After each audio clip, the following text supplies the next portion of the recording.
Well, I've never seen someone try and heat up his tires like that.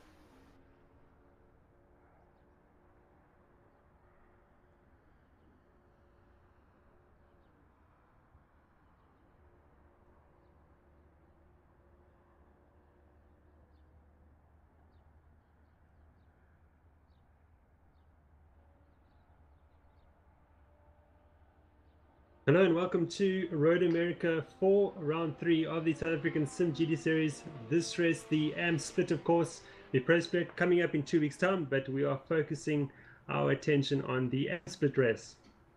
Welcome Gert, James and Nick Hodgson to the commentary booth. How's it going, guys? Going very well, Brilliant. Jason. Thanks for having me. Currently, have a look in here at the pits. It looks like Amrish and someone else trying to flat spot their rear tires a little bit. Get some heat in them before they go out for a fast lap. I'm gonna have to have a word there with Amrish because we're not in this to abuse our innocence like that.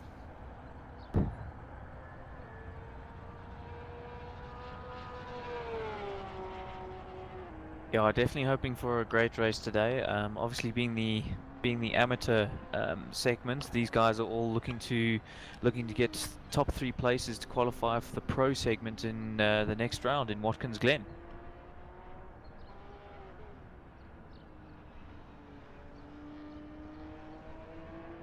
If I remember correctly, Marcus Steyn was the qualifier last time round at Brands Hatch for the pro split, happening in a couple of weeks' time. Was it Marcus Steyn? I'm going to check that stat for you quickly because I'm also wondering myself. Was it Chris Heineke? It I think it was Chris Heineke. No, it was actually in fact Matthew Boy who won the AM split race at Oh, Brands yes, of Hatch, course. and There we then go. Peter van Vieren, and then Peter Grobler. How can I forget that? My own AGBS teammate won that one. Now, of course, as well, the two that we don't see here who made the pro split through the LCQ sessions, our last chance qualifier sessions, and that was Bastian Spitzner and Bongi Mabida. So they're through to the pro split. We won't be seeing them race here this evening.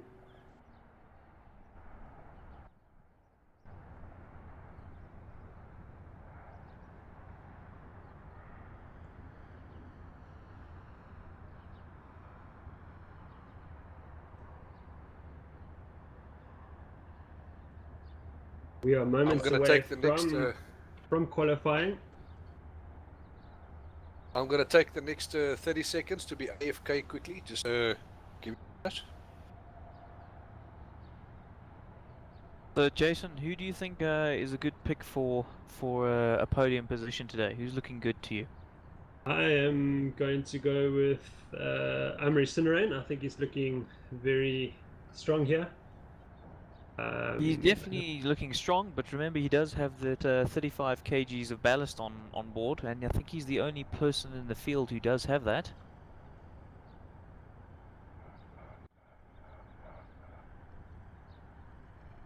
Yeah, so that should come into play later on in the race as well. Remember, each driver has to do one mandatory pit stop. That will definitely come into tire wear and how the drivers manage that throughout the race. Yeah, absolutely. I mean, pit stop strategy is of course quite important. Know your car, and to be able to manage tires. So if you're one of those drivers who's a little bit smoother and a little bit kinder to your tires, you can potentially run a little bit longer or have a longer stint, or even do a shorter stint to start with and get out ahead, and then know that you'll be able to manage those tires all the way to the end.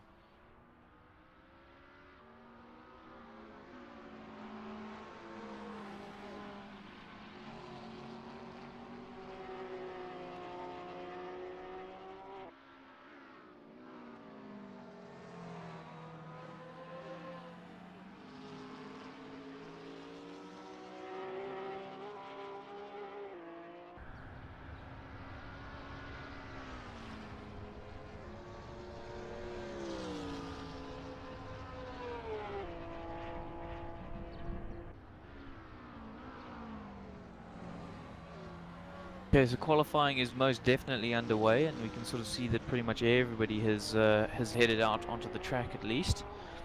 Most people still doing a bit of a warm-up lap.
Okay, so we're getting the first times in. Obviously, first laps are going to be quite slow. Amrish there with a 2:21. We're going to be looking. Ideally, would we like to be looking? I think around the 2:06s would be a really good time. But we'll see. I think the LCQ, the last chance qualifiers, the top time was Bastian Spitzner on a 2:05 dead, if I'm not mistaken.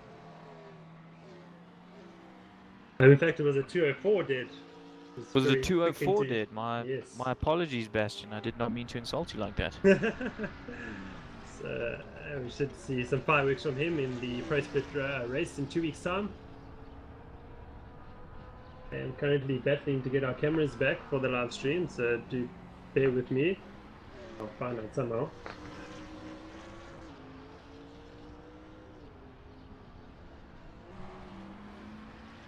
Right, I'm back.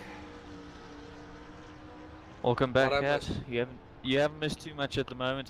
Guys are just putting in their first warm-up laps. So I mean, you can see Amrish is sitting there on a 2:21, but obviously we're going to see those times start to tumble.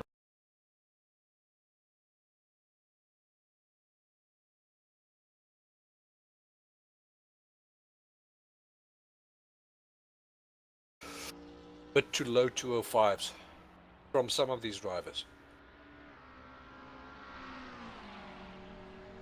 We were also just having a discussion as to who we think is the one to watch tonight. Who's your money on?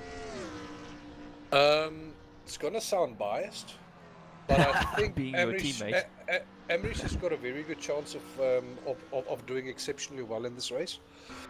He's had some, difficulties with equipment, in preparation for the LCQ.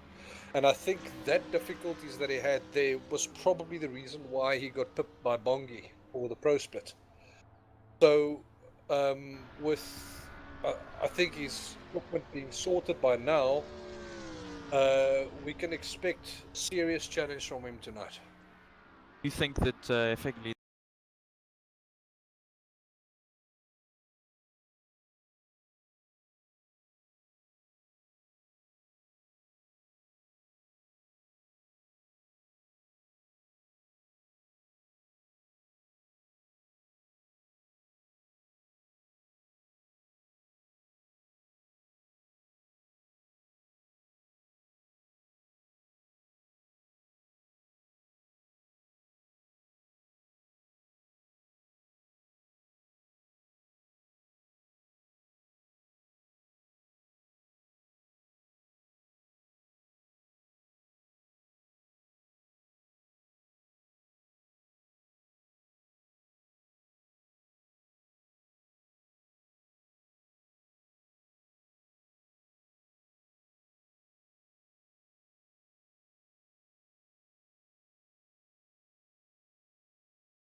qualifying with 8 minutes and 40 seconds on the dot to go, with Reynard is right behind him. He's snapping at his heels with 3/10. He's just 3/10 off.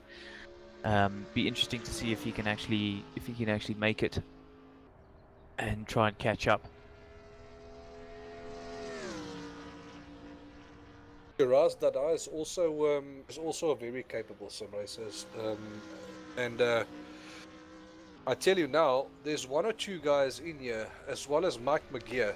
I mean, I've seen some performances from Mike McGear over the last 2 seasons that is almost mind-boggling. But it usually comes in the form of, you know, a race in either the BMW 235i or some other peculiar car. It's as if the moment you take him out of a GT3 car, the guy is insanely good. The moment you put him in a GT3 car, it's as if he's on a Sunday cruise. He just goes into chill mode.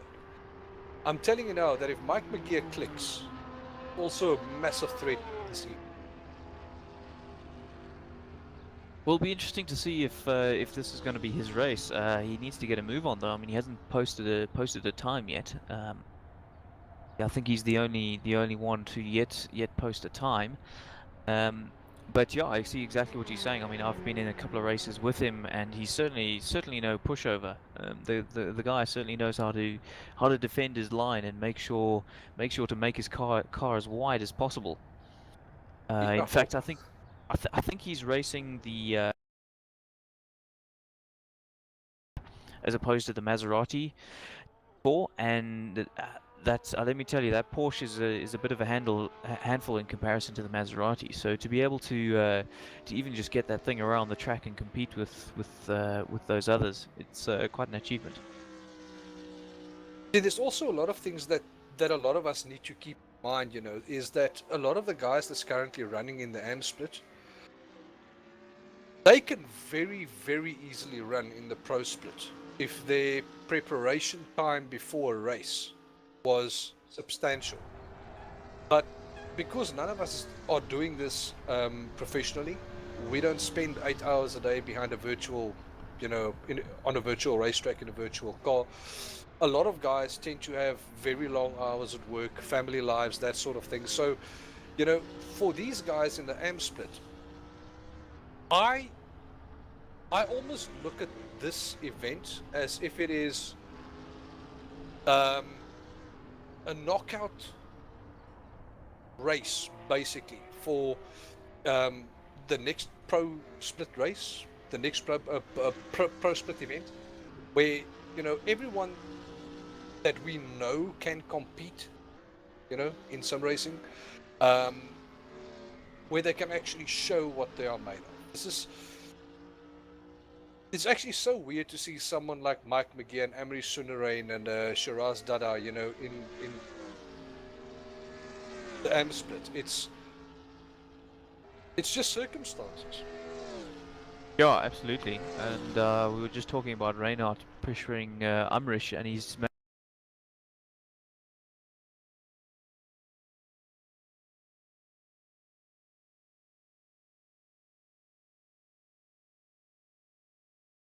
mentioned so far tonight is Leandri Sparks. He's also someone I think to watch out for.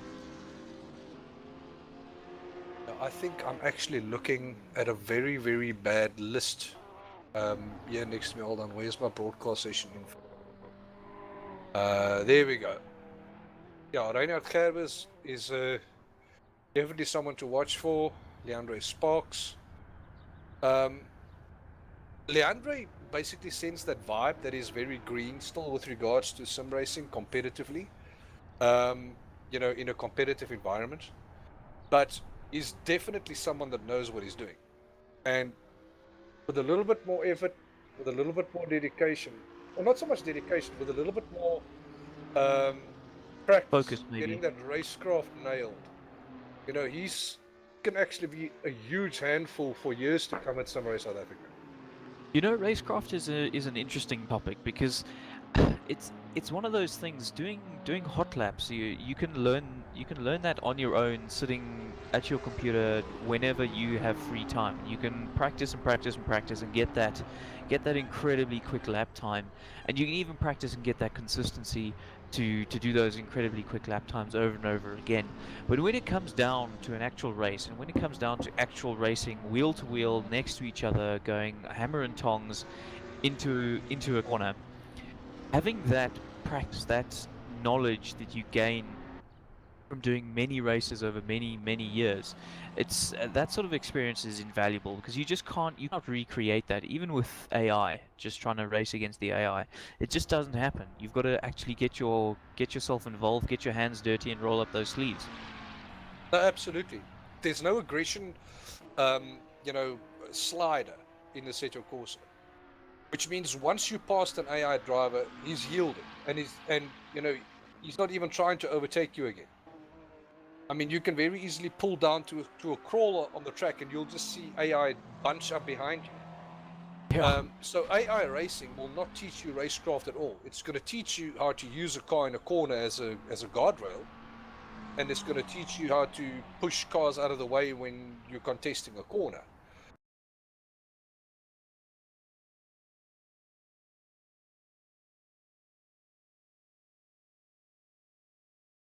Is no longer yours to contest, and when and how you can even go too wide into any given corner is by doing races.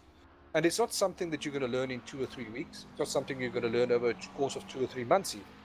I've been doing this now for about 2 years, and I promise you, there's no way that I even know half of what I need to know to be as consistent as I want to be.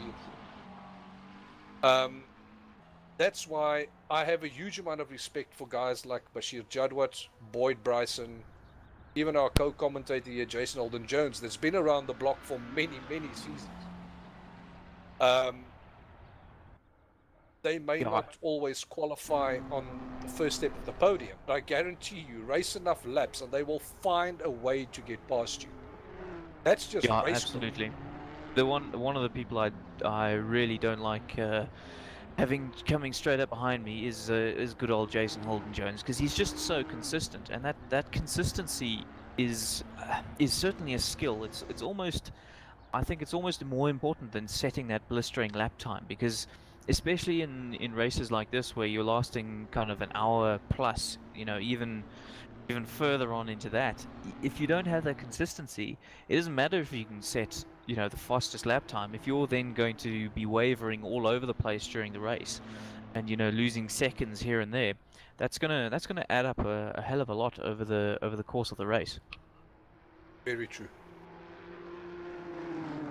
So it's Very yeah, true. and in fact, the consistency is something that I've personally been working on, because when I jumped into this for the first time, immediately, apart from the racecraft, that consistency is something that I noticed was severely lacking in my driving ability, where I could put in a decent lap time, but ask me to do that, 3 times in a row, or get within 3 or 4 tenths, for the next 10 laps, it just wasn't going to happen. So yeah, Well, sim that's going racing to is ultimately the ultimate chase.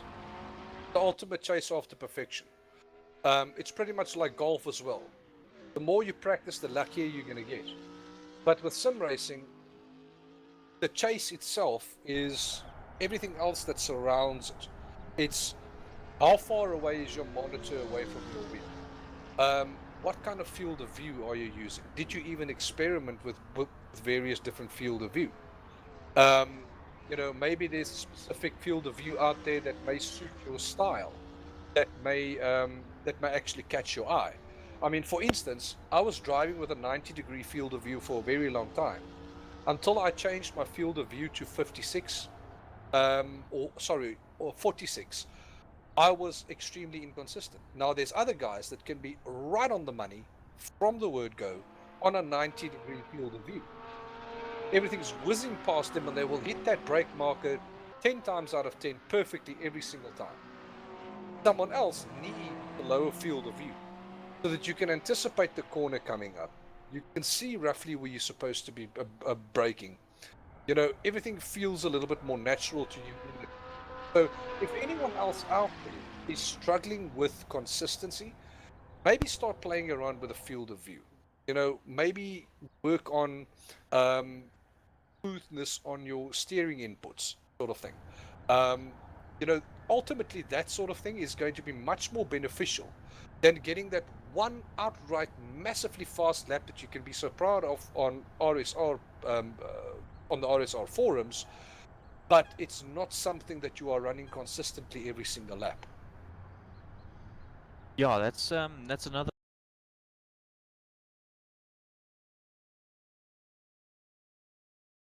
setting, which I find gives you that sense of speed. One of the issues I found going into Assetto Corsa as a complete newbie is that my braking my braking points, I was overestimating what the car could do from a braking point of view and the speed point of view if I was at a field of view of around the 56 mark you were talking about, because I felt the car was going much slower than it actually was.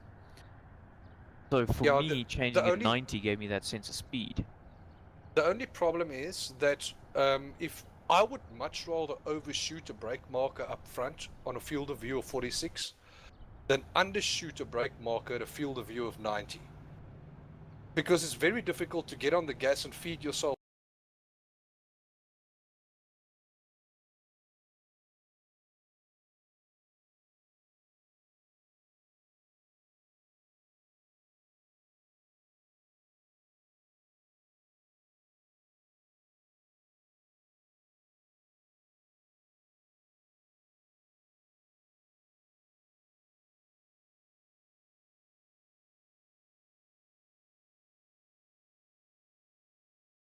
a lot longer to get there.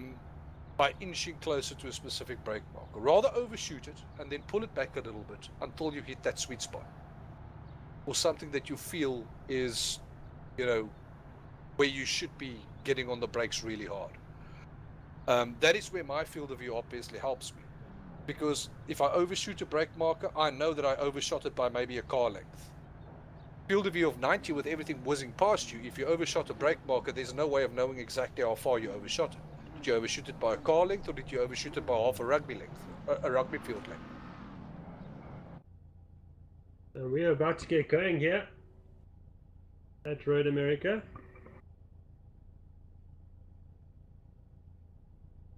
Sitting on the pits, beautiful sight. Just remember to escape to pits, commentators. Absolutely.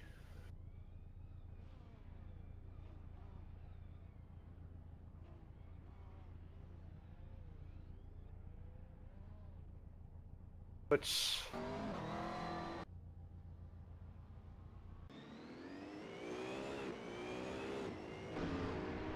The race is underway. Sort of. Formation lap. Formation lap, yes.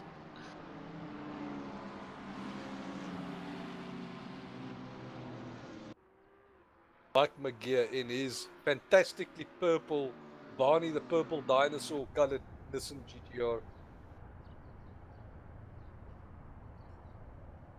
Trademark of Mike McGear now for 2 seasons. That purple car of his. Coming back to that consistency issue quickly. Not to hammer on about it. The teammate of Amrish, for instance, Matthew Boy, he's also a very, very good sim racer.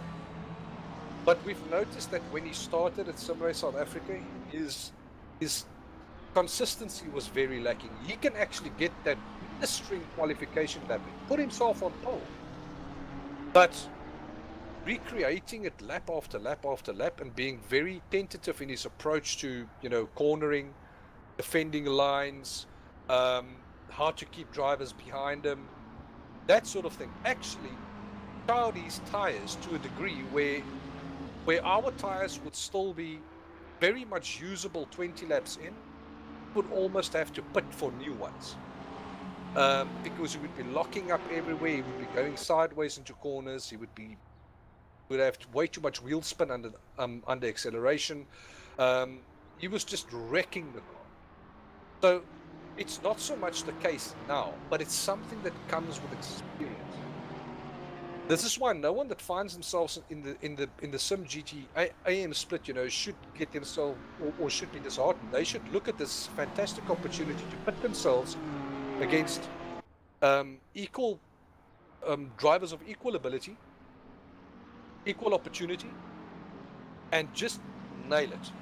Use it as an opportunity to learn that racecraft, especially the newer guys that has just started their sim racing career, for lack of a better word, at Sim Race South Africa. Yeah, absolutely. And I mean, with prize up for grabs of a pro split slot for the next race, it's not like there isn't that carrot dangling out there for the guys. Let's go Absolutely. here at Road America. Amri Sinran leading the field into turn 1. And Reinhard Kerber's not quite there with him to sneak up the inside at all. Have a look That there distance very fast in the fourth, straight though. line. That Z4 of Leandri is right on the back, as is, oh my goodness.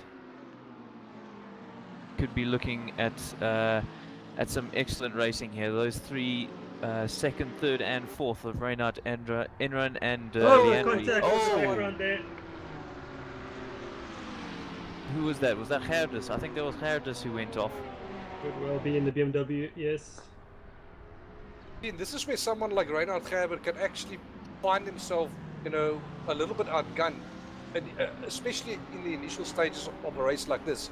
He found himself right on the back of Amrish, but the moment there was a little bit of pressure from two cars behind him, he started dropping back, and that's the inevitability of having a fight on your hands. How he copes with this is going to something that he can store in the memory banks going forward.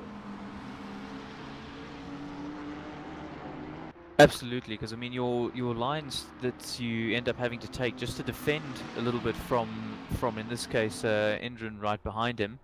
That's going to be, yeah, it's going to be interesting to see if he can try and maintain his pace while defending and not opening the door. Absolutely. Oh, but Leandri is all over the back of him right there. That's going to be. Is this going to be our first overtake? On the brakes into the. Oh, that is some side-by-side racing right there. That was actually a very good move. That was an excellent move. Very ballsy, but he made it stick. Yep, Leandri should be proud of that one. Although Mr. Govender is not being up, he is right on the bumper of that Z4. And it looks like we have Mike McGear coming to play. That little battle in that corner has now put the cat amongst the pigeons, because now it released Reinhard Gerber to go after Amrish again. Absolutely, and we've... Oh, hello. That's Mike going up the inside. And That's Leandri the beauty running of the wide. listen, right there. If ever you wanted an illustration of what the beauty of that car is, that there, right there, that was it. Straight line grand. Cornering, not so much. You can negate a lot of the bad properties that car's got in the corner with a little bit of setup work, but ultimately, in a straight line, that's where the car's got muscle.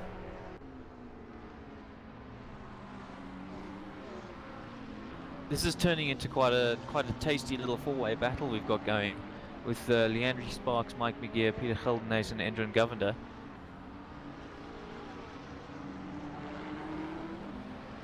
Whipping out my mental maths, it looks like we've got about 2.5 seconds between them. Roughly, yes.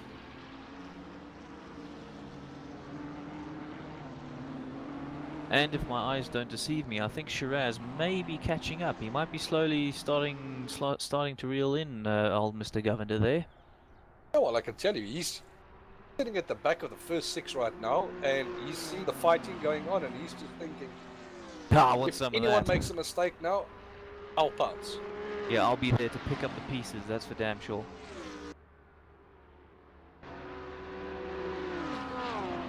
Governor's side by side with Peter Kelden, as it seems right now, and he might be squeezing it.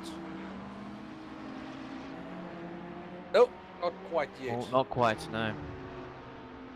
But again, as we were just mentioning, having a battle means you end up slowing yourselves down and putting yourselves back into potentially the awaiting arms of other challengers.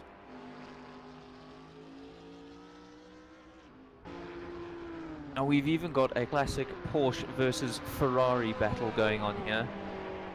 Looking at Shiraz with Werner fast charging behind him.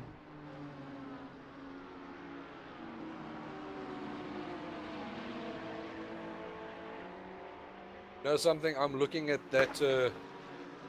I'm looking at that car and I'm thinking, who on earth would be painting a sports car like that color?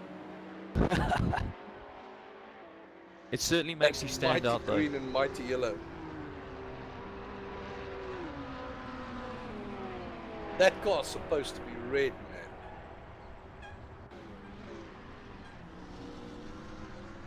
Like But a I tell you volcano what, red. both that Porsche and the Ferrari are quite a handful if you're not careful. They can both snap out on you, and then it's almost tickets in those things. So both drivers will have to be quite careful, I think. No, there's no doubt. The Porsche is a little bit understeery, under acceleration.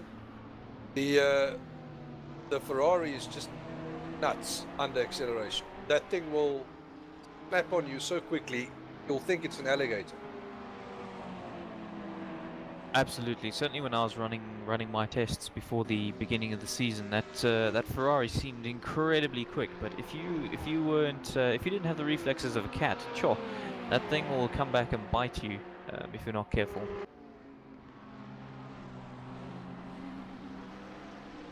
Oh, hello. We've got a battle Like, on here up front. 0.3 seconds between Amrish and Reinhardt. Seems like There's Amrish been- either made a small mistake I was or going to say, Reinhardt do you caught think? some serious draft on that car. Well, I think Reinhardt's got a good drive out of the last corner. Yeah, but But again, as you you say, know, I mean, that that Nissan's Nissan got the down the torque. straight. Oh, it's unbelievable. You can, but it's not supposed to be that much quicker than the McLaren down the straight. I can tell you now that Reinhardt is probably running a little bit too much downforce, which is going to make him phenomenally quick in the twisties. And it might actually pose a massive challenge for Amrish to keep him behind him in the twisties, you know, because that car's going to be cornering on a dime. But in Well, the I think straights again, we'll find that is that out where as the lap goes on. Nissan is going to absolutely wreck it.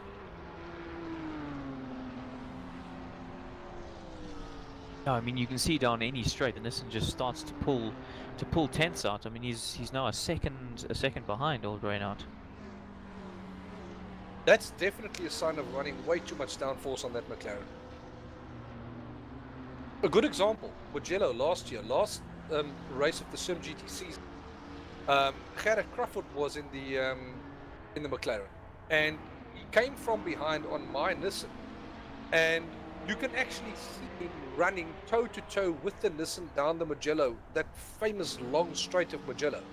He was running toe-to-toe with the Nissan, which meant he ran with very low downforce. And he had a fantastic race in that race. The moment you run a little bit too much, just to get a little bit extra out of the corners, you expose yourself on any straight with that car. It just doesn't have the torque and the grunt to keep up with the Nissan. But I mean, as with all of these GT3 cars, it's all about a balancing act. So every car will have its natural pluses and minuses, but it's all about a balancing act and playing the car around the track that you're on. So do you try and make the most of, let's say, the Nissan straight line speed and go for incredibly low downforce, and just, you know, take the big penalty in the corners, or are you going to try and get a more balanced setup and try and get some, you know, sacrifice a little bit of speed on the straights for that cornering balance? Well, like, I tell you what I tend to do. I tend to run the downforce to the point where I feel that if I take it down any less than that, I'm running the risk of putting the car in a wall. So you're a low downforce man. I prefer a little bit lower downforce, especially now with a newer tire model, and with some of the tweaks that they've made to the GT3 cars. It is not impossible to run a little bit less downforce. About a year ago, you needed to run quite a few clicks more on the car just to make sure that it was okay in a corner. Now you don't have to. There's other tricks that you can pull on the car to, at least give it a fighting chance in a corner, and then still make use of that straight line speed of the car. Well, we're going to have a move here. The Porsche is looking up for a move up the inside of Endron, but I'm not sure he's going to get him. No, it looks like it's not going to happen for him this lap. Raz will have to regroup and try again. I guarantee you, almost everyone driving in the Pro Split right now with a Nissan is probably swearing at me. Giving away the trade secrets of the car. Including Amrish in the front. Just in case there's someone out there that didn't know.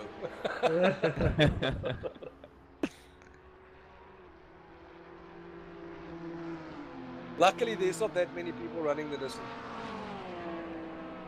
Yeah, tell me, Gert, who do I make this check out to? Check for what? For your contribution to the rest of us. My children's university fund.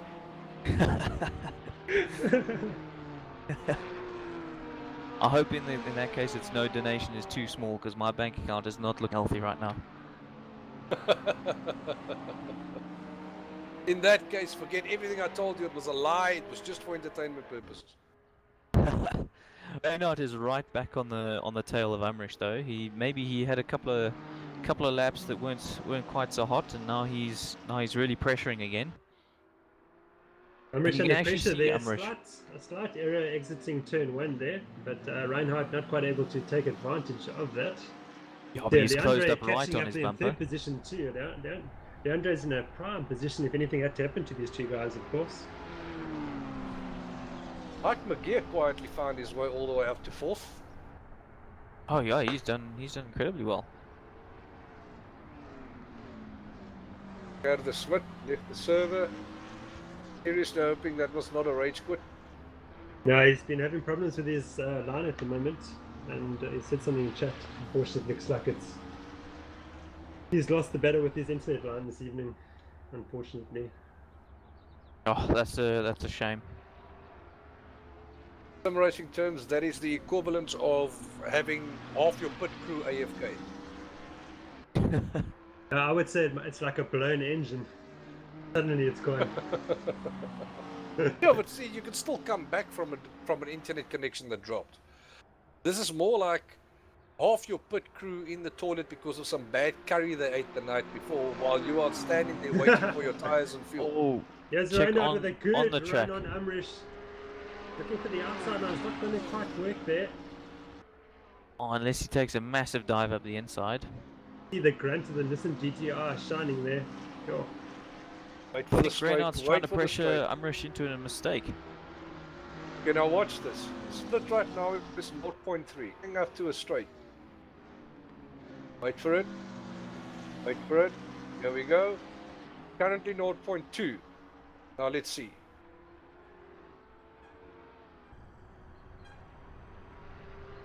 Oh, already up to 0.5.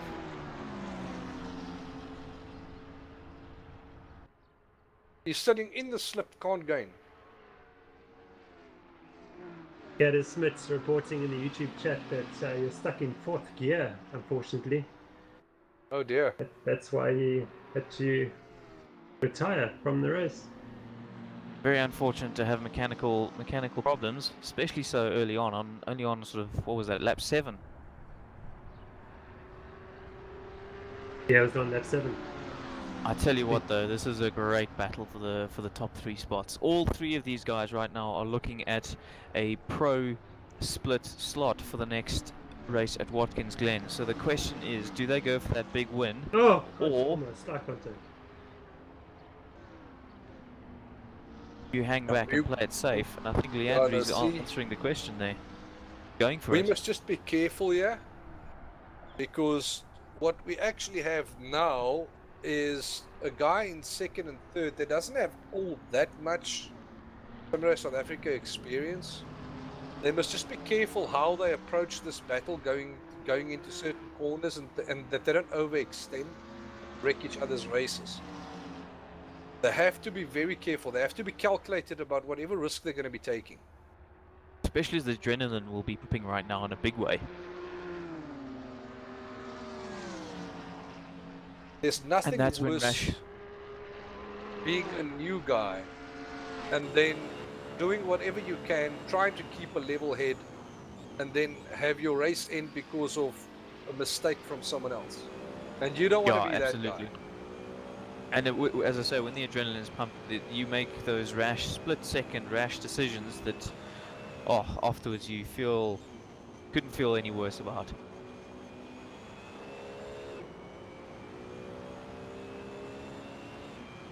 Let's watch the steering inputs going into the first corner. Umrish must be breathing a bit of a sigh of relief right now. This battle between Leandri and Reinhardt has given him some breathing room. A possible strategy for Reinhardt is that he lets Leandre through into second, and then he follows him through to onto the back of Umrish. Could be an interesting strategy ploy if he does opt for that. That's only if you feel that the guy behind you is quicker than you. Absolutely. Remember, he qualified in front of Leandre's spot. So Reinhardt might be thinking right now, maybe I'm just a little bit inconsistent, but I'm not just going to give my spot up here.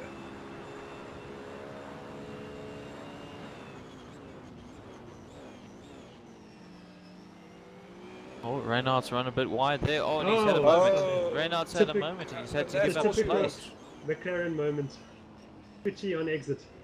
Yeah, that McLaren can really get out of hand if you're not careful. But it's given Leandri an opportunity. He's now 2.6 seconds behind Umrish. Can he go and catch him? And now we're going to find out if Leandre is quicker than Reinhardt. Let's see what happens now. Sean Lewis unfortunately reporting that he had a problem with his brakes, and that's the reason for his retirement. So we are 2 cars down so far.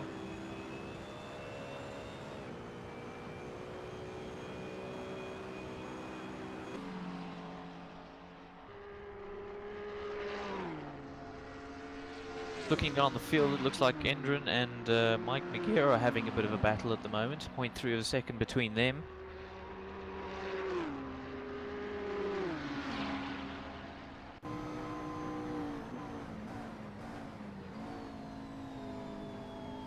Oh, Mike's run wide. Mike's run very wide. Endron wasn't able to capitalize on that. That's very strange. A little bit of hesitation from Endron. He might have been a bit nervous. Make that overtake, to make that lunge up the inside.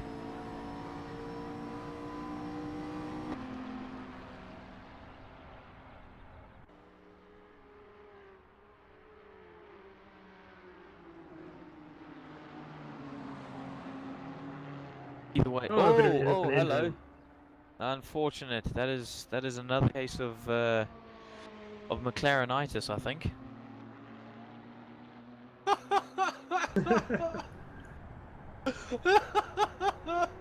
I'm hoping Boyd Price is listening to this. I'm gonna rag him about that McLarenitis.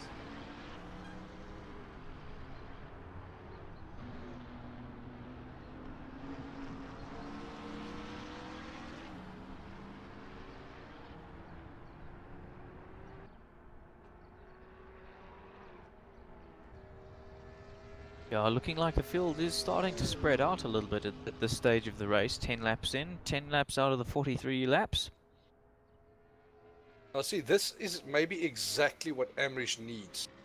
Because Reinhardt seems a little bit quicker than Leandre Sparks, but maybe a little bit more inconsistent than Leandre Sparks.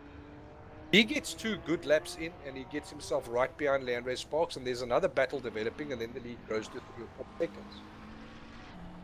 Ideally speaking for these two, that's just my personal feeling, Reinhardt is supposed to be sitting in second with Leandre in tow.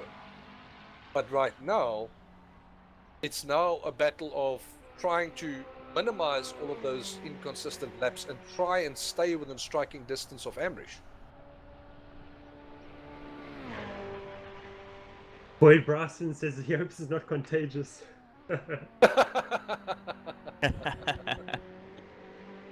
All the good things are. Look, that McLaren is incredibly quick when you get it hooked up. My goodness, when it bites you hard. Few cars, unfortunately, in this GT3 lineup that I don't really feel like driving at all, ever. Mainly because I like being able to drive over a curb and not put myself in a wall.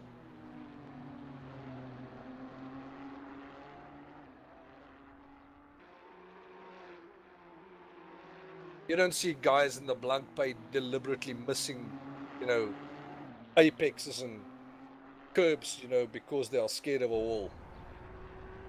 It reminds me of that, I think it's a video of Danny Ugadella at Brands Hatch, and I think it's a second last corner. He catches the curb in the Mercedes-Benz GT3, and he saves this car. It gets absolutely sideways, but corrects it somehow. It's really worth a search on YouTube. I'll never look at it, see if I can put it in the YouTube chat. My kind of search results for races on YouTube, you starts and stops with that Porsche that ends up on his roof on top of another Porsche. Yes, of course, yeah. That's classic. Well, I tell you what, there is something to be said for taking a car that just drives a little bit easier. It might be slightly slower, but if you know you can get through to the end of a race, then that's yeah, that's something to be said for in itself. Especially if you're in the amateur league and you're just trying to find your bearings, you know, get the hang of things. Yeah, I would say a very good car. The Nissan is. Oh, wait for it! Wait for it! Wait for it! Whoa, Oh, what are we right watching? round the Whoa. outside. Let's hope the Nissan can Reinhardt. capitalize on this straight. And Reinhardt is right there. Are the Nissan's tires going off? I wonder, because yeah, Amrish is on mediums, Leandro is on softs. That's interesting. Reinhardt on mediums. Now, see, that might be the reason for what we are seeing here. Because if you remember correctly, Leandri, after he made his move on Reinhardt when he had that mistake, he was about 2.6 seconds behind Umrish, so he's gained all of that time up suddenly. He certainly didn't close up incredibly quickly. He must have eaten the time up over a few laps. Yep. But that basically explains it. Now it poses a question. Are we on for a two-stopper here from Leandro? It just might well be. Oh, Umrish is having none of that overtake. He needs his first place back. There's certain tracks where soft tires is a viable option, but you absolutely have to have vast stretches of just nothingness for those tires to cool down sufficiently before you hit the twistings. And I'm not entirely sure this track gives you that. So if he makes these soft tires work for one stopper, I'm going to tip my hat.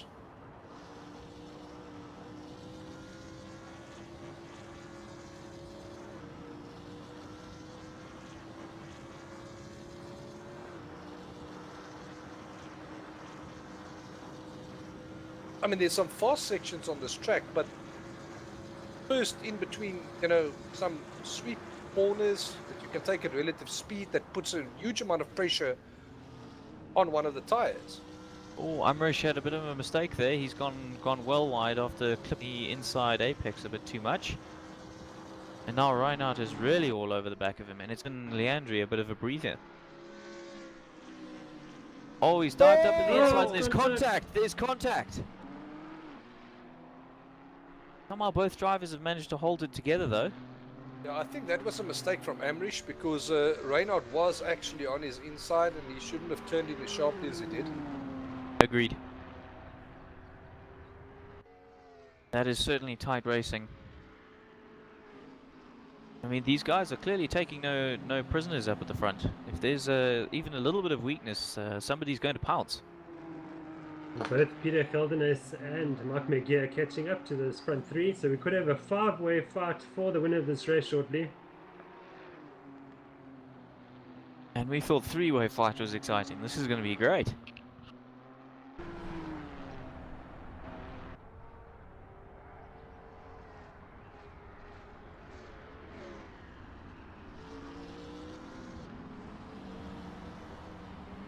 Oh, I must say that BMW looks hooked up.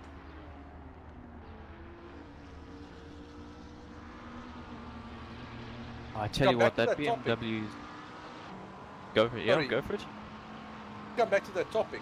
You know, for newbies jumping into the simGT competition, AM or Pro Split, doesn't matter. Very good cars to start off with would probably be the BMW, the Z4. It could be maybe. I'm leaning towards the Mercedes as well. You can set it up nicely, and then the Nissan is probably another one of those, but the Nissan also requires a fair amount of setup to actually hook it up properly for any given race. To my mind, a car that's out of the box, fast enough to compete with, and that's not necessarily going to kill you, might be the Z4. Well, speaking for myself and my teammate Chase Gunter, we both chose the Z4 for our first ever pre-season, simply because of the ease in which the Z4 was to drive. So while our lap times were initially somewhat off the McLaren, for example, we just felt that the Z4 was going to be so much more consistent and easier to just get around, get to the end of the race, and for that reason alone, we took the Z4. And then we actually found that if you spent a little bit of time with that Z4 to get a decent setup going for the car, it doesn't actually take all that much effort, because out of the box it handles so nicely. It's a car that rewards you, definitely. Just ask Bashir. 2 seasons ago, he absolutely drilled the GT tracks with that BMW.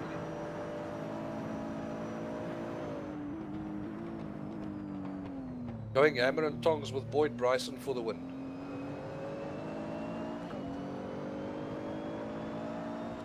And that's the thing, if you're going for a championship win, having a consistent car underneath you and having a car that you know what it's going to do at all stages and you can be confident with, that you can push it to its limits, is an incredibly useful tool to have.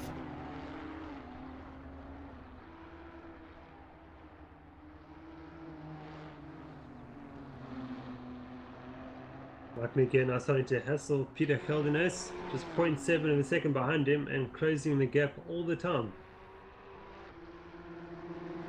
Tell you what, these two guys, Mike McGear and Peter Holden-Jones, they get involved in the clubman racing as well. And I've noticed they've had a few battles out in the relatively friendly waters of clubman racing. So we'll have to see exactly how they treat each other now that now this is playing for keeps.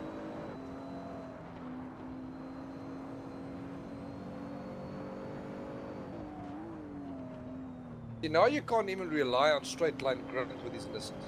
This is all about corner entry and corner exit if you wish to close a gap on the guy in front of you. And maybe even who's running the lower wing.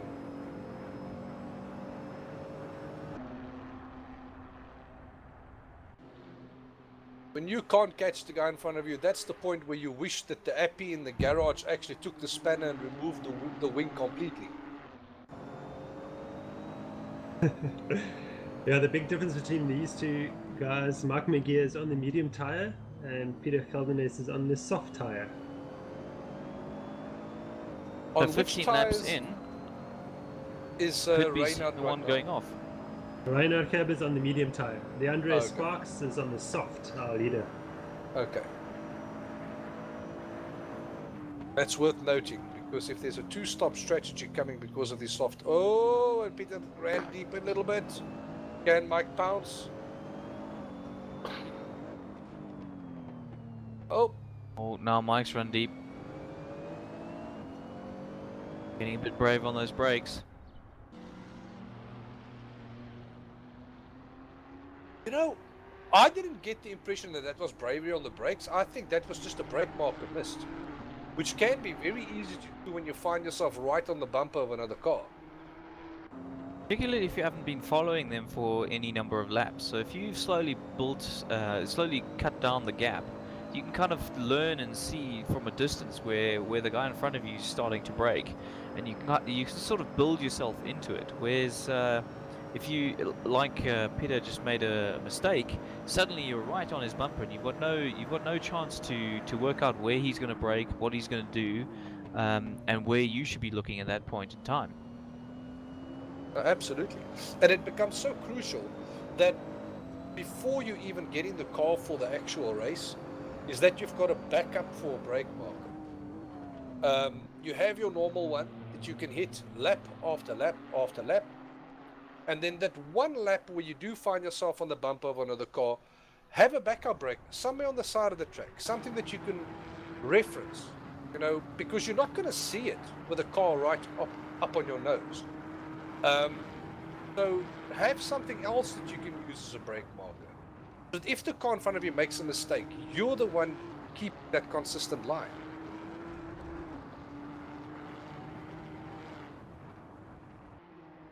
It's that kind of practice pre-race that's really going to set you apart, but it obviously takes an awful lot longer to do.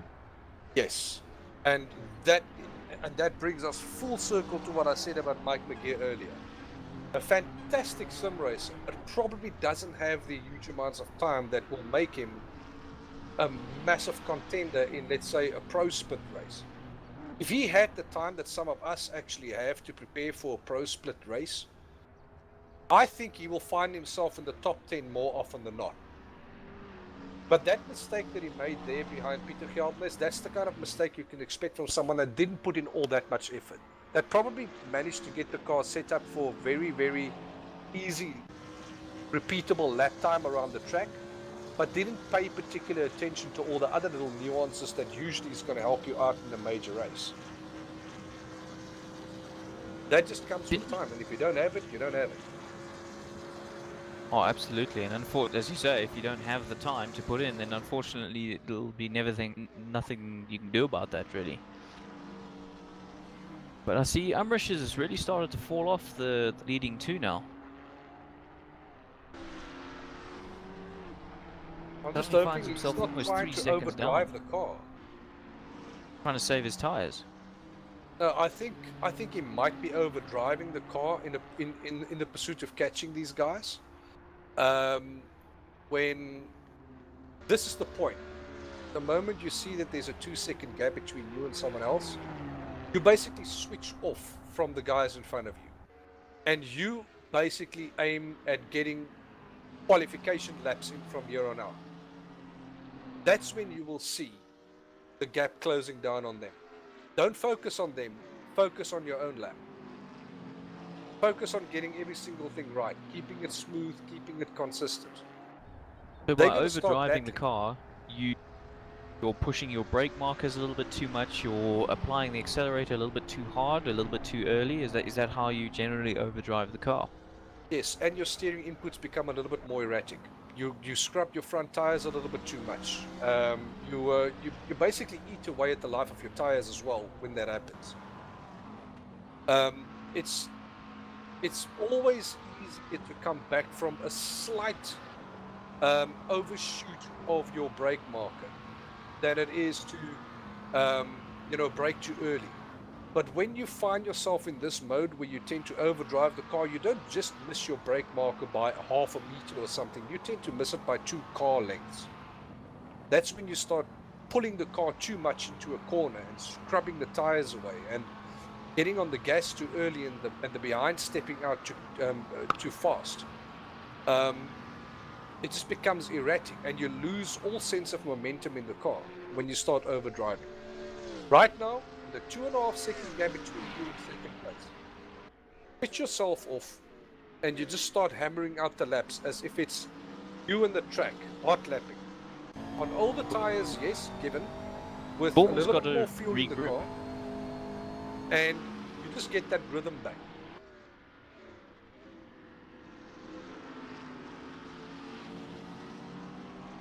We have He's our gaining on first, him a little bit now. our first back marker, I think. Ryan Hill doing a good job staying out the way of the two fighting for the win of this race.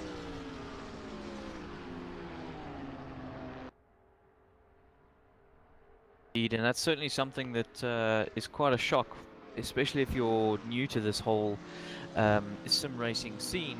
That suddenly you have these blue flags waving, and you've kind of got to work out where do I jump out the way. Ryan's Hill is actually not all that new. He's actually been with us for a little while. He just hasn't been racing all that much of late. It's amazing how quickly you lose your skills. Certainly over the Christmas break, when I came back and jumped into the car again after all the turkey and potatoes, you know, feeling a little bit heavier and worse for wear. It's suddenly you've got to relearn how to drive a motor car again. So you don't need someone to put ballast in your car. All you need is a Christmas break and you are your ballast. Exactly. That sounds like me. I'll call it the Christmas dinner factor. I'm hoping it doesn't translate to the arm, seriously, because I'm just sitting in my rig. There shouldn't be ballast in my car, but still, I'm also slower after Christmas. Makes the arms a little bit heavier, more difficult to turn the car. Turn that force feedback down to 12% or something. If Zahir's listening, maybe he should have a few more Christmas dinners. Exactly. Well, next time around, we will just put in 2 extra dead hookers in the back of his car. They're certainly piling up.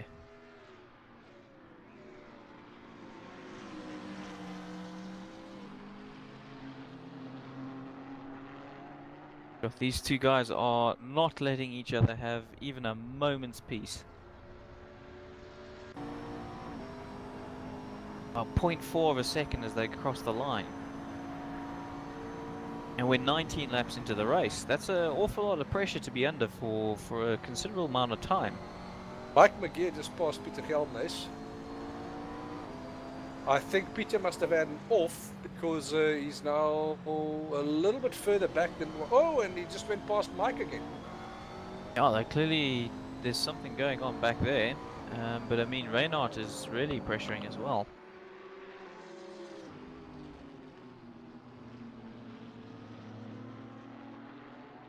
I think there must have been multiple offs there because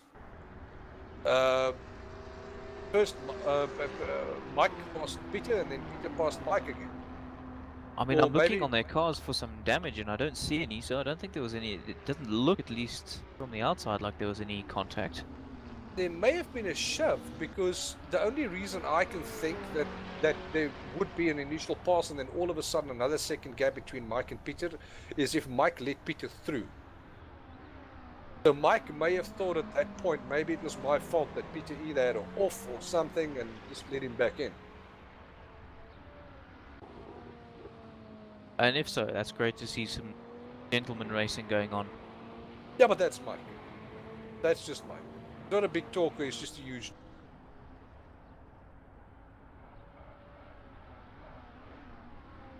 Racers, I think the word you're looking for, Cat. The what? A big racer, yeah. No, absolutely. Tries and keeps it clean, but drives hard.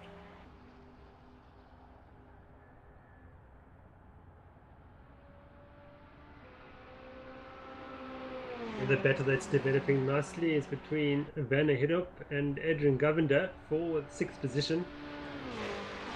Ferrari versus McLaren. And Adrian's been slowly chipping away at the gap and now he's right with him. They're about to start lap 21. They're approaching the halfway stage of this race. There's still all to play for.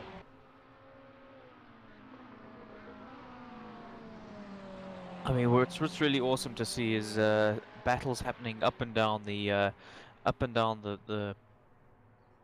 grid. Oh, it's a small field and there's at least something happening everywhere. Adrian seems Oh, to have it done down the main straight. Banner's going to look for the toe. I think he's looking to cut out the Oh! inside. That'll be brave. That'll be brave. Has Adrian made it? Yes, he has. Good move. Yeah, he's got it done. Well done. Great move. Nice one, That's Mr. a great Governor. move. And a cool head under pressure. Oh, there's the missed the And end of he's that fine. incident. I'll be very impressed if he managed to hold that though. No, he didn't. He's falling back. He's like 10 seconds back now. Oh dear, that's unfortunate. Very.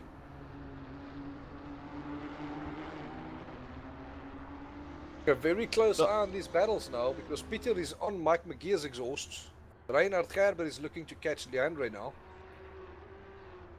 How many laps are we dealing with here? 43. 43, yeah, in total. Okay, which means we are looking at a one-stopper for the guys on softs. Doesn't look like there's going to be two stops here. And Leandro is making that soft tire work for him, leading this race.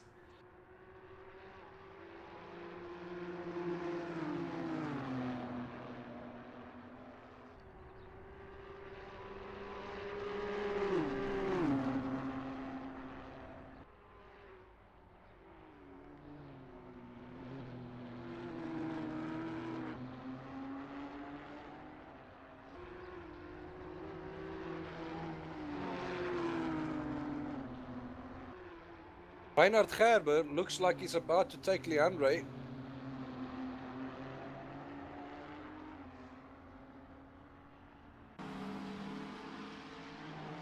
Tell you what, he must be getting really tired of the back end of that Z4 by now.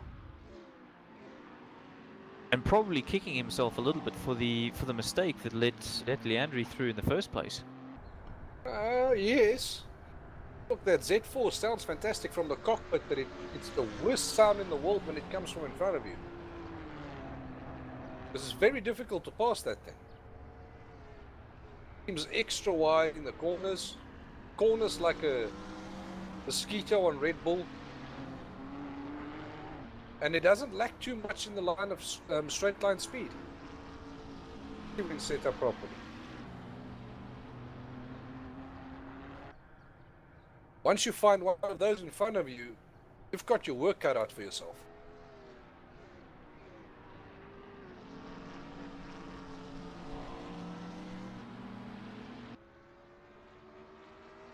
I'm almost starting to wonder at this stage if Leandre's just desperately trying to manage his tyres. So he could possibly be doing quicker laps, but he's just trying to eke out a couple more before he has to come in. Look, managing tyres at this point, I doubt it. There's no way that you can manage a half a second gap. The moment you think you start managing that half a second gap, two corners later you will find yourself behind the car chasing you. Definitely nailing it right now. And I think that those softs are taking a beat. Do you reckon Leandre's going to have to do a pit stop? Sorry, not do a pit stop, change his tyres during his pit stop? Absolutely. Absolutely. There's no two ways about this. Oh, and There as he goes. speaking, Oh! they both dive into the pits. This is going to be very interesting now. Let's see if Leandre takes on tyres and if Reinhard takes on tyres. No, absolutely. There's no way that Leandre can continue to the end on softs. There's just no way.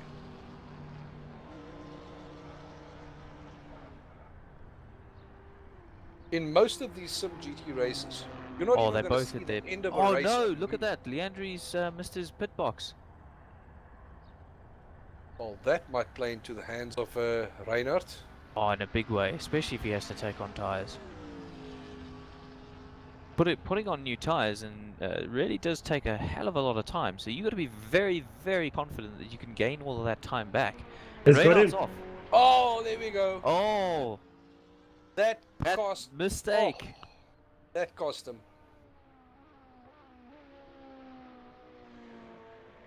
He doesn't take Reinhard Gerber inside the next 2 or 3 laps. He will maybe only find himself in second position in about 3 or 4 laps. Reinhardt has gone for the medium tire and Leandro Sparks has gone for the soft tire. Does Do we Leandro know should catch up to Renault in the next couple of laps and have a go at him. do we know for certain though that they both got on new tires? They were in there for a fair amount of time. What's this one? Fuel in Assetto Corsa goes very quickly. That was definitely a stop with tires. The interesting thing now is to see how many laps are we talking about again? 43. 43. Yeah. 43. So they put it roughly a little bit before the halfway mark, because you can't really count tire wear wise. You can't count the formation lap. They pitted on lap 21. That means if Leandro pitted to get new softs on, he absolutely had to do it now. He was probably running those tires into the red already. And Amrish is staying out for another lap. Trying to The extend Nissan- that margin. I can tell you now, the Nissan, when set up properly, contrary to popular belief, is actually very frugal on its tires. It's a pity he couldn't find a way to make the softs work, because that would have been a massive boon for that Nissan. What I find interesting is that Reinhardt and Leandri both felt they needed to take tires, with one being on the soft and one being on the medium. Yeah, but the tire model in Assetto Corsa basically works like this. Just because you are driving with softs doesn't mean that your tire life is half of that of the mediums. I distinctly remember a couple seasons ago where the softs was literally just good for qualification laps, because 6 laps into a race your softs would have been trashed. Now your softs is more of a tire that, if the track allows it, it can be a race tire, knowing that you're going to have to pit anyway. But on some other tracks, it's just not going to be viable, because the soft tire overheats too much and you lose grip in the corners. It doesn't necessarily give you a less of a tire life. It just eats away of your tire a little bit quicker. It runs a lot Oh, hotter. Leandro is in Oh, the wall. no. I think that's the end of That's his really challenge. unfortunate. It runs a lot hotter, and it makes it very difficult to keep up with anyone that you are chasing. So it's a tricky decision. Mediums you're is good not at going to give managing you your a whole tires. race. Mediums are not going to give you a whole race. I don't think that's ever going to happen. Not around a track with corners, which is almost all of them, if not all of them.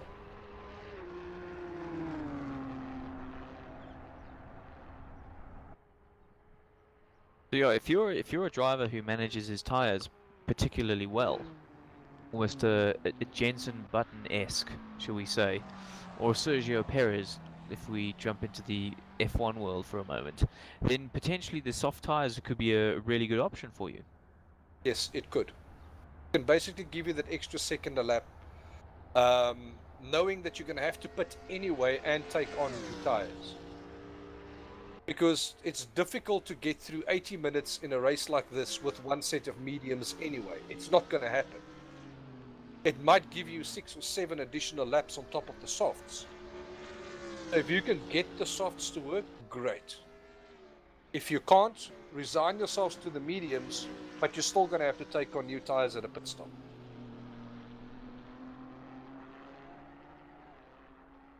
The only problem is sometimes the setup changes you need to make in order to make soft tires work, kind of setup changes that makes your car slower. So it does become a very, very careful balancing act. Take the mediums, but you keep consistency, or you put on the softs, get the odd quick lap, but tires will still overheat and you are going to have to pit a lot earlier for new tires.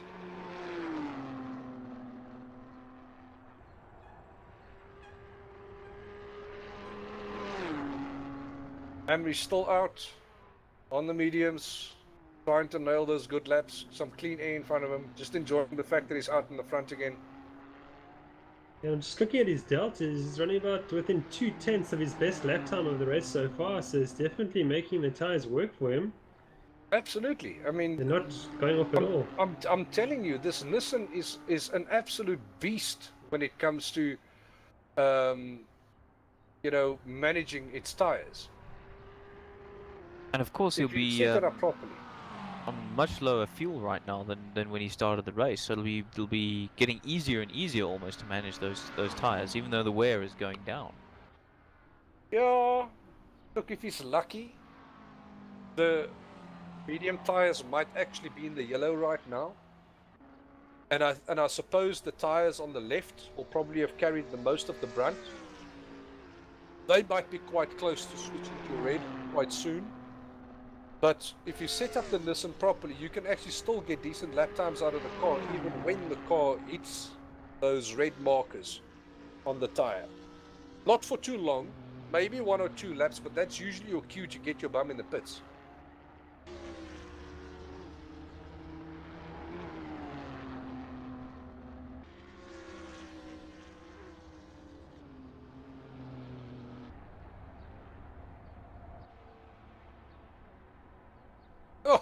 Oh, Oh, bit of a really slide there for Beautiful, car in beautiful there. drift.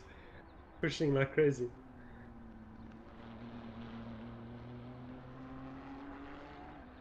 I wonder if that's a sign that he's going to be jumping into the pits just now. He might. Yeah, He's well past the halfway his point. delta is still even with his best time of the race. So you must just keep going like this for as long as you can, and hopefully extend that overcut.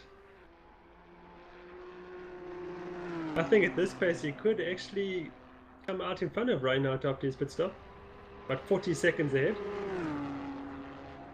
That's tricky because the trip into the pits is a long one. It's not the most difficult pit exits or longest pit exits, so it's going to be quite tight. As we saw, Leandri missed his pit box, so it's very easy to do. It's surprisingly difficult to hit your pit box exactly right in this in Assetto Corsa. Well, he's still going. Still Mark staying out. Megier is beginning to challenge Leandre for that third position. He's just 3 seconds behind him now. Well, considering how far back Leandre is right now, in third position, behind Reinhardt, I guarantee you, he probably tasted a bit of a barrier or something, and that would have put some damage on his car. Yeah. And any significant damage on the car is going to be very, very difficult to drive with for the next 20 laps or so. And keep someone behind you. Lap time losses can be anywhere between half a second and a second and a half. Very easily. Plus, you got to remember that Mike's sitting in fourth place, and suddenly he sees that third position up ahead, which, let's not forget, is the last qualification place for the pros. So suddenly he's had that carrot dangled in front of him in a big way. And he might be seeing that Leandro is also on the soft tire as well, which may be going off towards the end of the race. Exactly. So it's And still Mike on. is no spring chicken. He Uh-oh. knows what that means. Push that guy for long enough, you apply just the right amount of pressure from behind, sit in his mirrors in all the right places, and he can actually find himself past Leandre. Oh, exactly. And I mean, he's seen him make a mistake, so he's thinking, well, he's made a mistake before, he can make another one.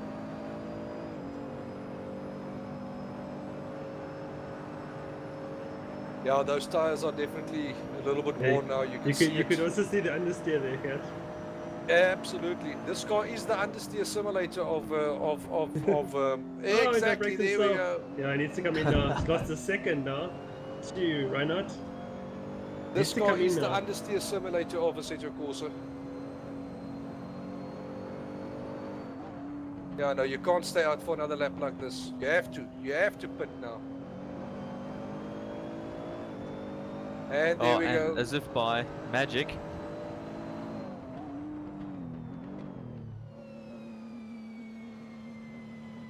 See, there's that box. I Magical don't think box. I've ever seen a pit lane quite as wide as this one. It's incredible. Driving really close to the commentator's cars. He is really pushing his luck there. It This is looks like gonna he be hit his pit interesting. box perfectly. I hope. Wonder where, let's have a look at Reynard, see where he is. Oh, he's coming right. Well, It's gonna be. I think Here's that's the other done. thing now. Here's the other thing. If he managed to get 26 laps out of the mediums now, he can actually come out of the pits here with softs. But that's if he's done some practice on the softs. Know if he can manage them or not. I mean, as you've been saying, the Nissan manages its tires incredibly well. But do you think Amrish will have done that test? I think he would have. And It's the Umrish kind of has thing that I come would have out done. on the soft tire, interestingly. Exactly. Oh, there we Yeah. go.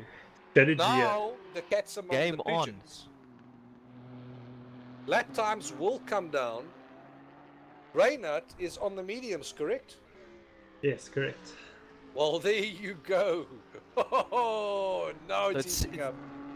6 seconds difference. There's 6 seconds difference approximately right now, so it's going to be interesting to see how he can cut that down. 5 laps. I'm telling you, give it 5 laps. Over a He's gonna second get a some lap. heat. He's going to get some heat in those tires right now.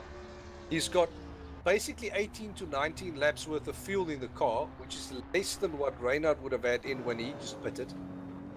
And he's just getting some heat in those tires right now, and I guarantee you from the very next lap, it's going to be on, like Donkey Kong.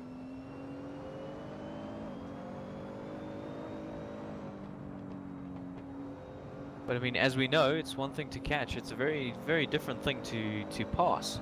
Yes, it is. Now, the quick question. What was the average lap time so far for the guys, running at the front? Do we have any indication anyway? Not at the moment yet. I think we're looking at about a 205 flat by the times. Average lap times? Because I've got a lap time here of Reinhard Gerber of 208.4. Yeah, I could be mistaken. I'm not That entirely sure now. I'd imagine that'll be his last lap. We'll see as they go over the line if that changes. But Gert, just to ask you, because you know Amrish quite well, is he the kind of guy who's gonna bomb straight up the inside the first opportunity he gets, or is he gonna hang back and check out Reynard and see what he's all about, where his tires are at, where he can possibly make a move? I think he might be hanging back a little bit. He's the kind of guy that's going to capitalize on any mistake that you make. I've seen this guy overtake someone in the rain, in an international endurance race, in the rain with a very twitchy car, around the outside at Spa. That's how good he is at capitalizing on mistakes. He will nail you. And he's got the patience to do it. Give it Wow, 5 that's laps and he's going to some be right up incredible on the bumper credentials of right Reynard. there.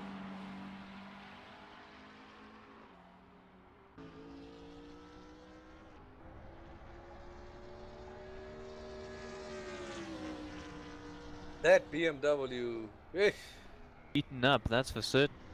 absolutely. Going into the newspaper. BMW for sale, slightly used, driven on weekends. Woman driver, little old lady. Repair on your cost, all papers included. Original tires. Original tires in a garage 4 kilometers from here.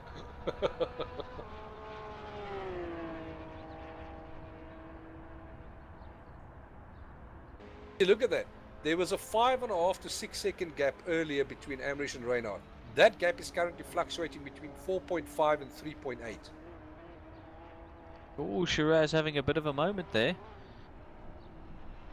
That must have been heart and mouth stuff in that Porsche on the grass. That back end starts coming out with the engine sitting where it is. Oh, you're going to be in for a world of hurt if you're not careful.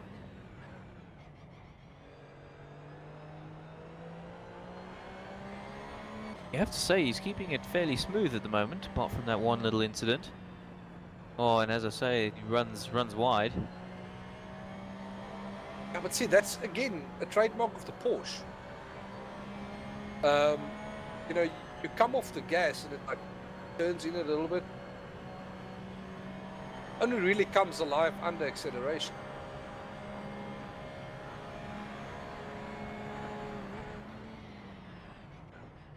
If this GT3 car is anything like the Cup car, I tell you what, you're going to have to be an absolute master of the trail brake to make the most of it.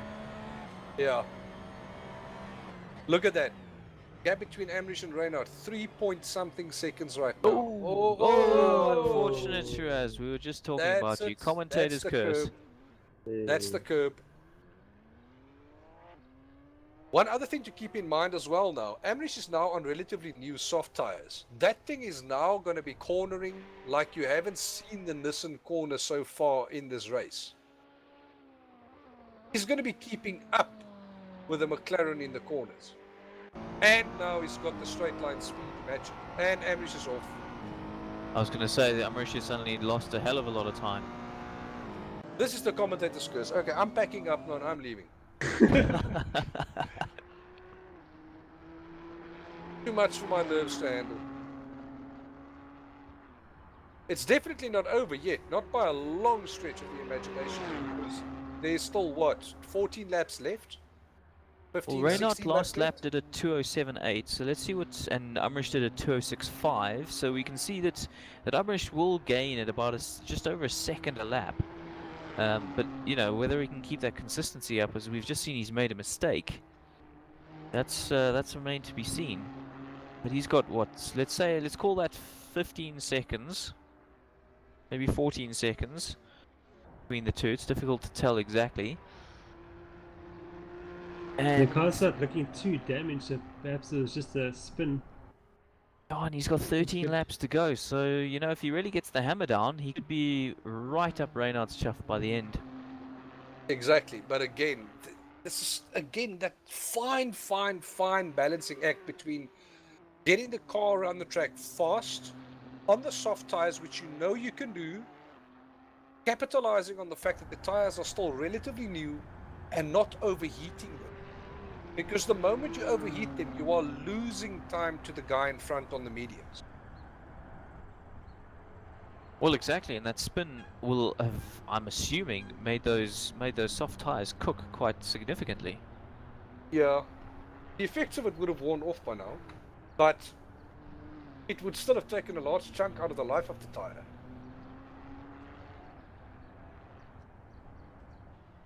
Just look at the lap times at 2:07.6 compared to a 2:17.1. So he lost, let's say, 10 seconds, just in the one lap, from the spin. So yeah, Well, look at it now. It It now says about 11, 12 seconds, 13 seconds, there and thereabouts.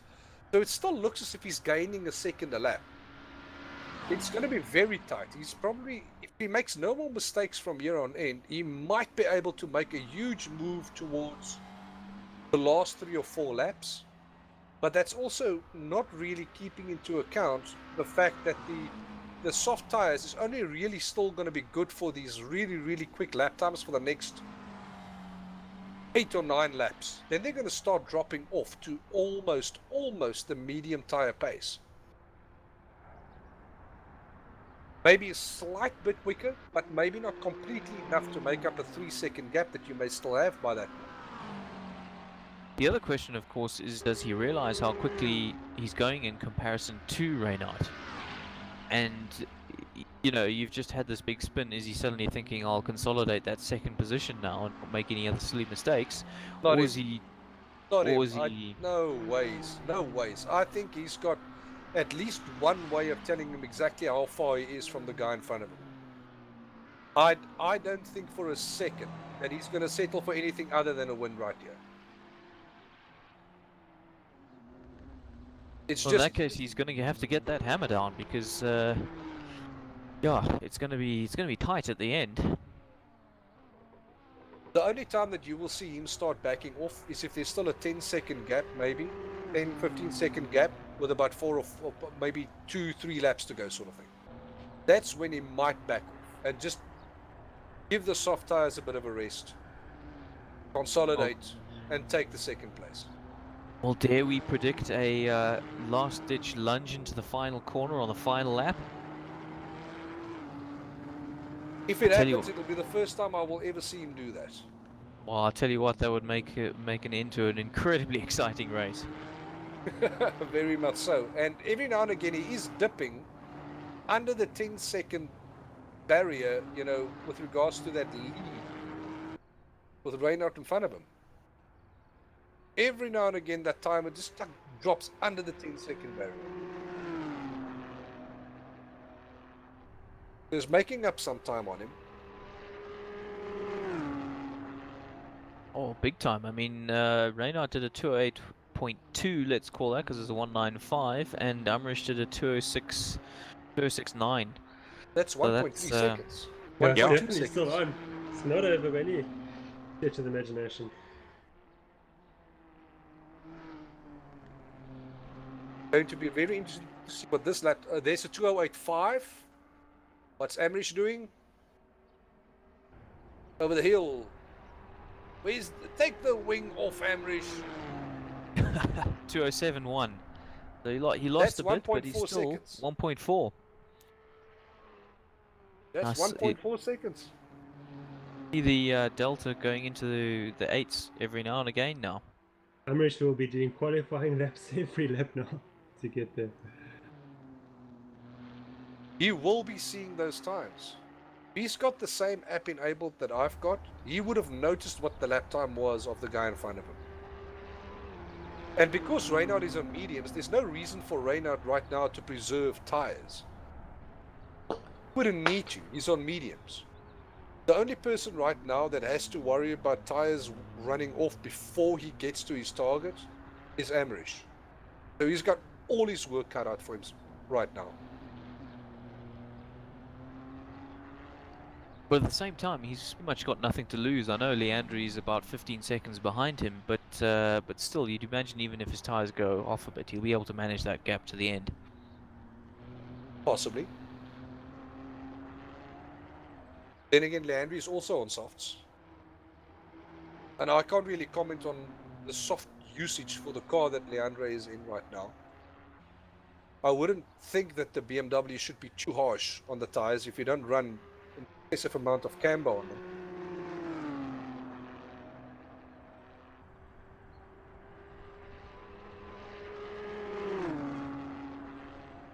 Ooh, now it's dipping into the sixes every now and again. Amrish is right now like a dog smelling blood, like a great white shark in the sea around Hout Bay right now, just smelling that seal blood.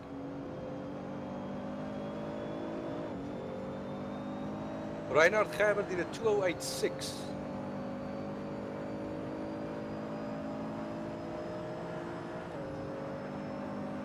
Oh, 206.7. That's 2 seconds. That's a big chunk of time. I'm telling you, he's smelling blood.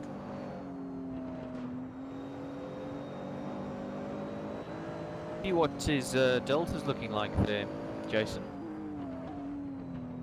Amrish is now about 2/10 off his best delta at the moment. We've got a question here in the chat from Boggy Mabida. He's asking, who would you guys in the commentary booth rather be between Amrish and Reinhardt at this stage of the race? My personal opinion right now, I would want to be Amrish. This is the kind of thing that I would relish. I would relish being in this position, hunting someone down and trying to make a pass stick. I do not want to be the guy being caught right now and watching those laps tick down one by one, knowing that the inevitable is happening and that yellow monster is going to be on my ring in the next 5 laps. I don't want to be that guy. Yeah, particularly at the rate that Amrish is closing down. If it was only a second a lap, I would actually prefer to be Reinhardt, simply because track position is often king, particularly if it's within a second, and you can, I wouldn't say manage the times, but you've got some free air right now to maybe even find a little bit of extra pace in the car to get your head straight, and you know that Amrish is coming for you, and you know it's going to be towards the end of the race. So yes, you do have to. You do know that there's going to be some action coming, but it's right. It's right at the end of the race, so there's very few laps in which you have to defend to actually make your win stick. That's it. And and what you just said there, that is the kind of thing that you can consider if there was still a 15-second gap between you and the guy behind you with about 13 laps to go. Right now, it is much less than that. Reinhard just did a 208.3, and I'm venturing a guess here, another 207 from... Yep, 207. 207 That's too. another second out of his time. Yeah.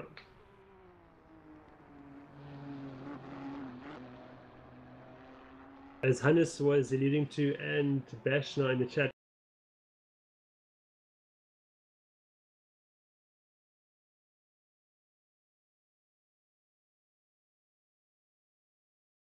case for Reinhardt. Oh, See how he's Or driving.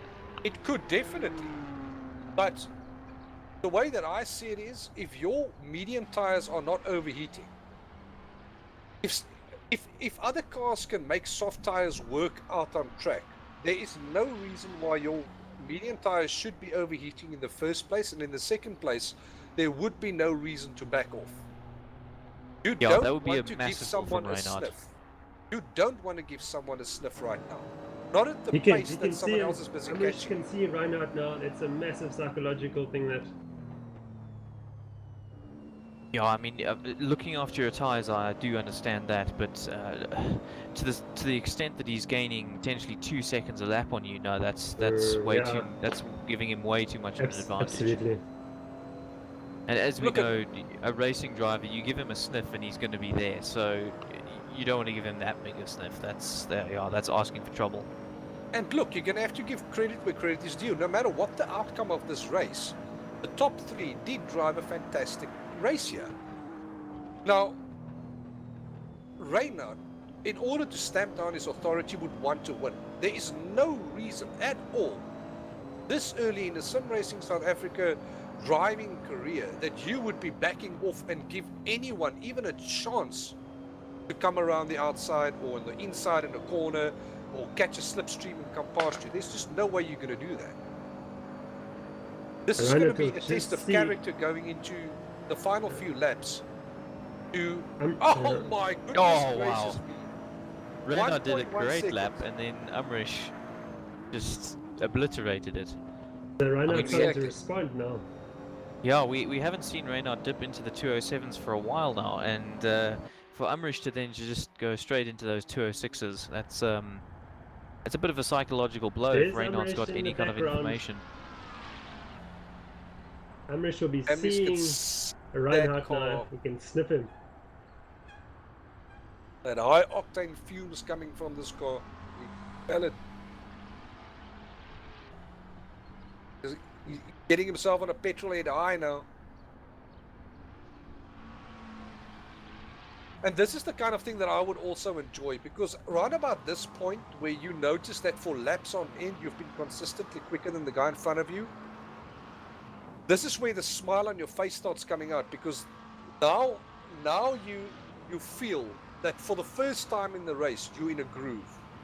You've got that momentum going, you've got that consistency going on, that you're ticking. And once you Absolutely. tick, nothing's going to stop you. And Just the other make thing sure that is it you can- doesn't overheat those tires, so that they can actually catch Reinhardt inside the next couple of laps.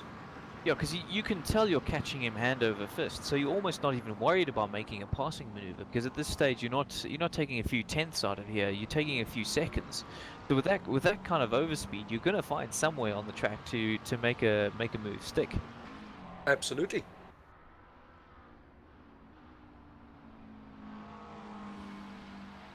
On the other end of the spectrum, though, Reinhardt may not visibly have been biding his time to put the hammer down. May actually have just been in a false sense of security about the lead that he had. And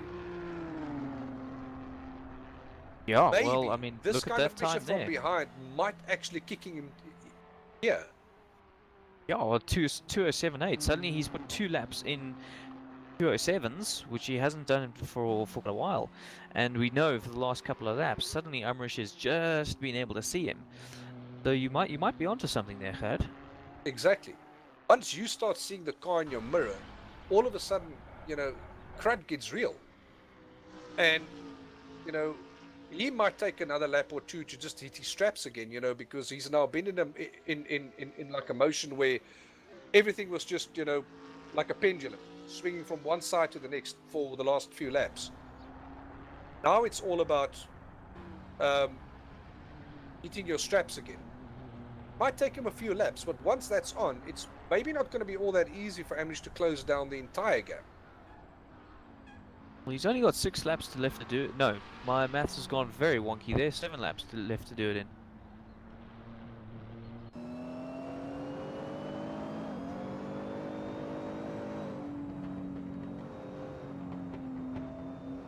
Very close to that grass on the inside. Oh!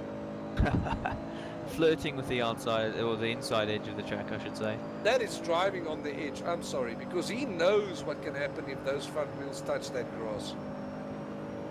He knows it. He's on the limit and he's ticking right now. I guarantee that.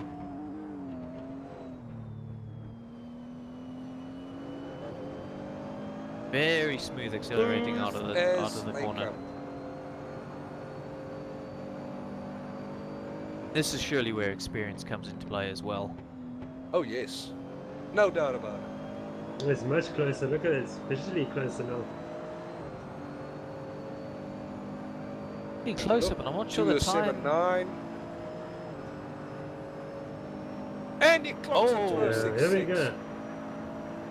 That is a big difference. Oh, this is going to go down to the wire. He's going to need a couple more of those 206s to really make sure he catches old Reynard. Exactly, because at this pace, he's going to be up on his rear in the next 3 or 4 laps. That's going to leave him 2 laps to get past. And I'm not so sure that 2 laps is enough. Yeah, I was going to say, this gets back to the question, would you rather have been Reynard or Umrish? A few laps ago, we definitely said Umrish. Now, Reynard is starting to maybe look like he's in a decent position. If he just keeps consistent, maybe make sure he stays in those 207s the whole way. Possibly Umrish's tyres are going to start going off, and he won't be able to do those 206s on a consistent basis. He may just have this. Hey. What gives me hope for Amrish still, though, is the fact that we all saw how smooth he was, and that smoothness translates to an extended tire life, and obviously not overheating the soft tire.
Personal race, way less time.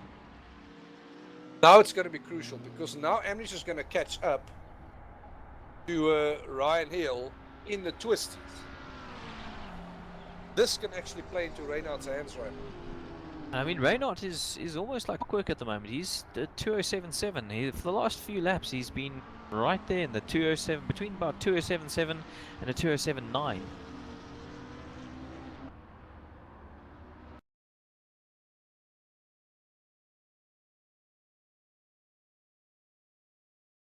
About in this form of racing.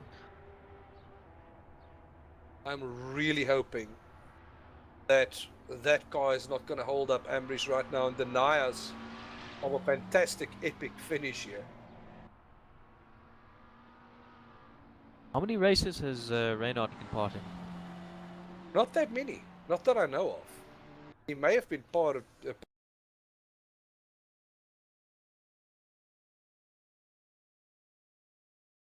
Oh, is he passed? Excellent.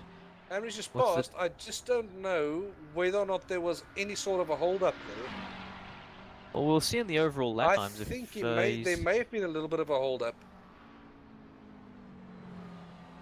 Oh, yeah, Oh! Reynard's gone a bit wide. That's going to cost him a little bit. Well, maybe the back marker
right through to his equipment.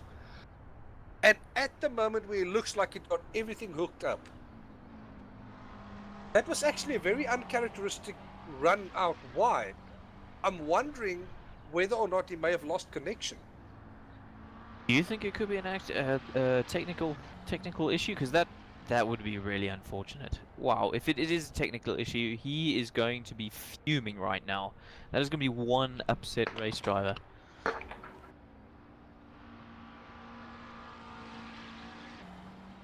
But I tell you what here, folks, it does look like Reinhardt is going to take the victory. It does look like that, yes. Just needs to keep it nice and tidy. All his. In fact, I think he's definitely backed off. He doesn't look like he's going quite as quickly as before. And fair dues to him. I'll tell you, Mark McGear is going to earn himself a pro split invite, yeah? Yeah. That's why you should As I never said- ever give up. You keep on going towards the end because you never know what will happen. Absolutely. Never rage quit. Be like that frog that squeezes the neck of the stalk. You ain't swallowing me today. That's it.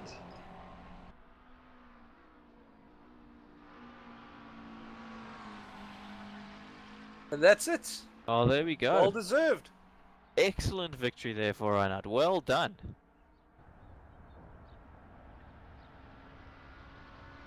I imagine there's going to be a lot of cheering going on in that cockpit right now.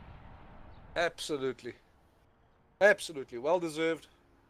Very well deserved. Excellent race. He was consistent about, and I don't think he made a mistake. One or two small ones, but nothing racing at Nothing all. significant, no. Fantastic result for him.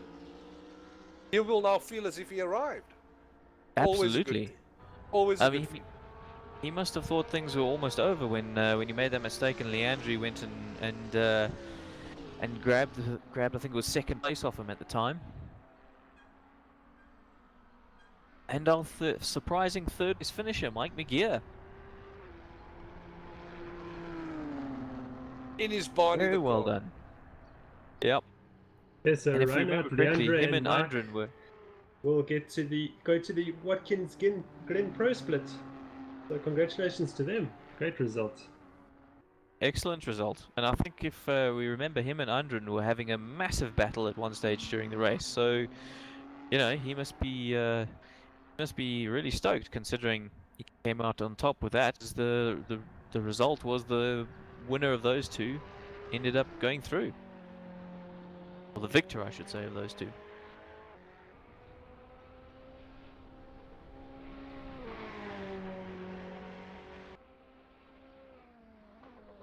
I still can't believe what happened to him.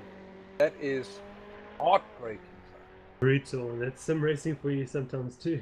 Absolutely. Just making it to the end of the race is a challenge in itself.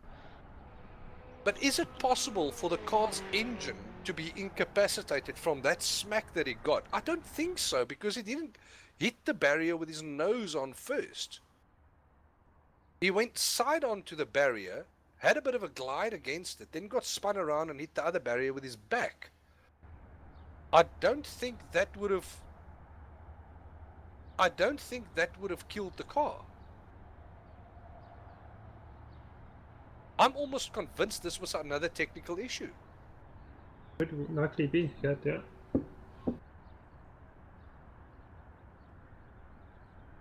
Wow.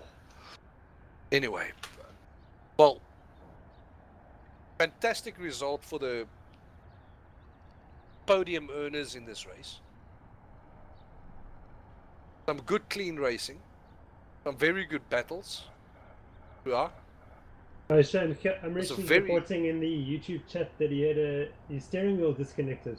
Oh, Oh, It says no. no steering disconnected. So Oh, that maybe is... something happened when he's trying to correct the car, and that sort of knocked out of. Yeah. Oh, goodness. That is really unfortunate. Brutal. oh my word. Just see if anyone's interested in an interview. No, not for this. took it and threw it outside. That's where it belongs. Like he did with his router the one day.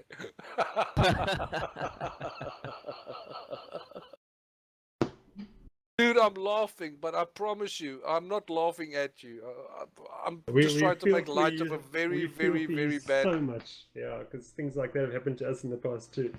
Oh, You're just on the terrible. cusp of achieving something and it's taken away from you. It's not even your fault. Brutal. A small consolation, but Umrish did get the fastest lap of the race. Well done to Amrish for that, at least. Look, the 3 qualifiers for the next Pro simGT Pro Split race at Watkins Glen. Congratulations. It was a hard-fought race. It was very much fun to watch. And I'm going to be out. I need a couple of pulls to go settle my heart rate. Absolutely, it was quite a great race. That was an excellent introduction, I think, for some of these guys into the world of sim racing. And I hope we see many more to come. Thanks all. Yeah. Thanks very much, Gert and Nick. That was fantastic. We had a lot of people watching this stream, which is fantastic for Sim Race South Africa. And we look forward to the Pro Split round on the 29th of May at Road America, of course, where the 20 guys that have qualified for the race will go head to head. So until then, cheers for now. Goodbye. Bye-bye. Cheers.